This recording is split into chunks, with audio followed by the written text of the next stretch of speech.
Okay, Bolo, we seem to have forgotten to talk about one last thing on the program tonight. And I didn't know you were arrested. Oh my, that story, Prudence.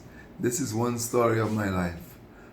Even almost affected even me getting my visa. And I remember I came down a morning and I packed my van because at that time the guy didn't go and get my cat for me. So I went for my cat myself and came back and somebody told me, Bolo, a police looking for you, you know. And I think he looking for you to give you a ticket because I had parked around the corner between Old Street and Hillsborough Street. So I was parked around the corner. So then when I came back, I said, "What? Police looking for me?" So I quickly took out the van and I went and I parked by CIS area, and I parked my van there, and I think I parked the cat on that side as well, and then I started selling. And then now the police came to me and he told me, sir, you know you parked your van around the corner and I'm going to give you a ticket. I tell him, a ticket for what? He tell me, yes, you parked around the corner and you move your van. I tell him, but sir, my van is registered. You could write your ticket and give me a ticket.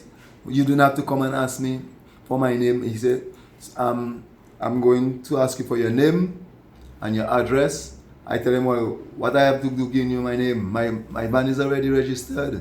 What I doing giving you my name? He said to me, okay, you're under arrest. I tell him for what? For what I under arrest for? And then he told me, you know something, I'm going to get backup for you. So he went and went and get backup for me. So now he came now and they told me, well, what is my name and what is my address? So I tell him, I don't have to give you my name and my address. What am I giving you my name and my address for? And they told, well, the one he went for, he told me, sir, you under arrest. I tell him, for what? What am I under arrest for? And then he grabbed my hand. And you know, like I was there selling, I'm in my motion selling and stuff like that. And right away he grabbed my hand and I had my fork in my hand. So he had my fork in my hand, was going to serve, you know, and then when he grabbed my hand, I kind of like you have technique. So I cannot release my hand from his hand. And the fork was in my hand. So I saw him, his eyes open wide, and he grabbed my hand with both hands. And he said, what you going to do with that? What you going to do with that? So I tell him, nothing, sir. What am I going to do with that? Nothing. And then he told me, well, you're under arrest. And then the apprehend tell me, well, you're under arrest. You're going up with us. So then quickly I had to get a friend of mine's, Supers, he used to sell before with us. He's in Canada right now. And I had to get him to stand in the position for me. And then for the police to bring me, because they told me they were arresting me. So right away, they called a vehicle. A police officer was passing, and I think the Carib guy, I can't remember his name, but anyway, he when the police had me on the side before that, had me on the side holding my hands. One was holding my hand, and the same one that said that he was giving me the ticket, that came looking for me. Whilst I was standing nicely, gently, waiting for them to get the vehicle to come and to bring me to the police station, the guy decided that he was pinching me behind my hand. I immediately got enraged, vexed, and I say, man, you know something? I told him, let go my hand. I told this police, do not touch me. I tell him, let me tell you something. And the other police asking me, what is my problem? I tell him, I don't have no problem. I tell him, you can hold me, but you do not touch me.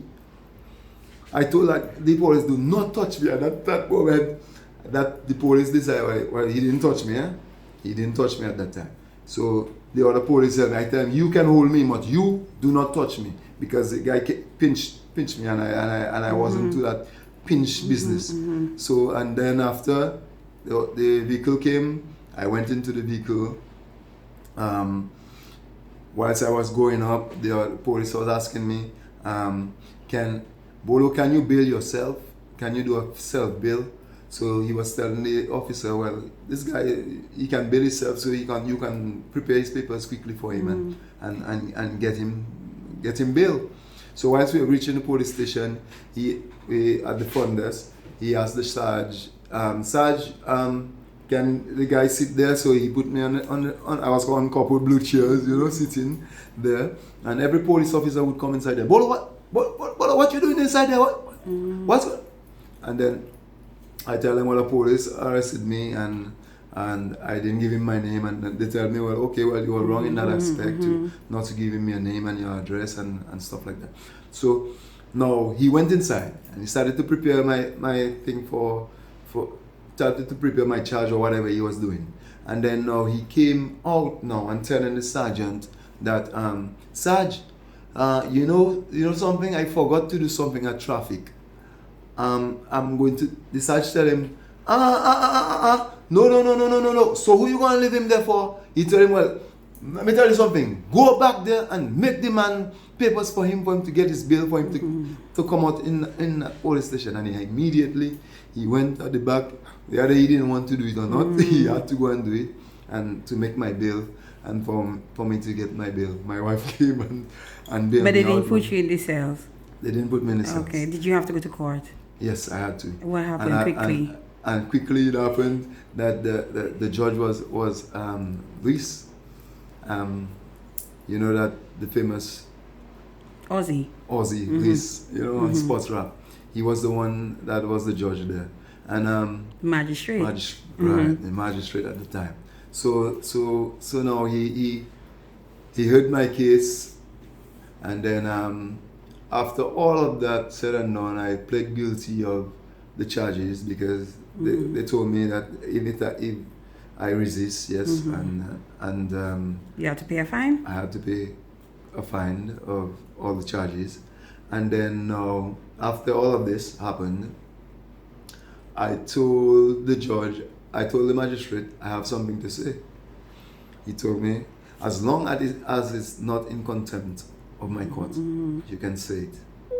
So I told him, I just want to apologize and tell the police officer I'm sorry. Okay. For all what that I brought him through.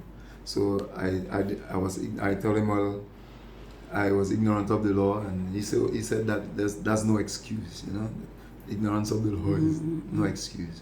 So I said sorry, but then he said, young man, you know something, I've never seen that in my court before, and if you had said that moments before, you would have gotten a discount on your charge, So and that's the story we had.